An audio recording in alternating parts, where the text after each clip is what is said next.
Здравствуйте, уважаемые подписчики канала доктора Тахири. Я вас всех люблю. Сегодня я хочу вам рассказывать, как прожить 100 лет и без болезней. Мало обращаться к медицинским,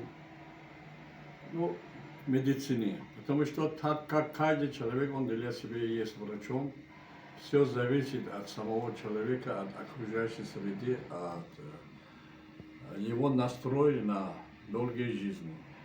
Поэтому эта книга сейчас является нашим проектом, который мы проводим тренинги по оздоровлению, на территории всего мира.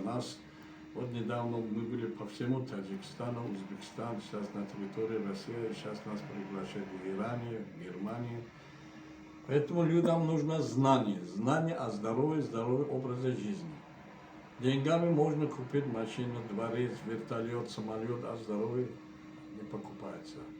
У меня была большая статья 10 лет тому назад в газете ЗОЖ. Здоровье – это тяжелый труд, надо заниматься ежедневно. Чтобы быть здоровым, это прежде всего зависит от нашего питания. Мы должны рацион свой изменить. Второе – движение, дыхание, общение с природой. И где вы живете? Сейчас почти, если взять в Москве, около 5 миллионов машин. Эти машины сами от себя выделяют загазованность. Различные токсины мы дышим. Обыкновенными глазами не видим. А потом говорим, вот я заболел, у меня рак, у меня онкология, у меня там гипертония. Это все окружающие среды. Те люди живут в Подмосковье или в горах, в Таджикистане, на хорошей природе, они мало обращаются к медицинским работникам и долго живут. Все зависит от самого человека.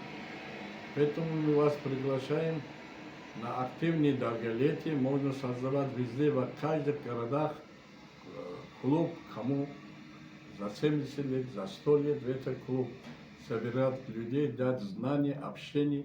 И эти люди будут жить 100 лет. Бог создавал, чтобы человек жил на земле 100-150 лет. А для этого нужно знание. Поэтому, я вас приглашаю, чтобы почаще вы заходили на наш канал доктор Тахири, смотрели наши советы. Почти 200 сейчас лет фильмов есть, 70 на русском языке, остальные на таджикском языке. Будьте здоровы, живите счастливо, долго, без болезней.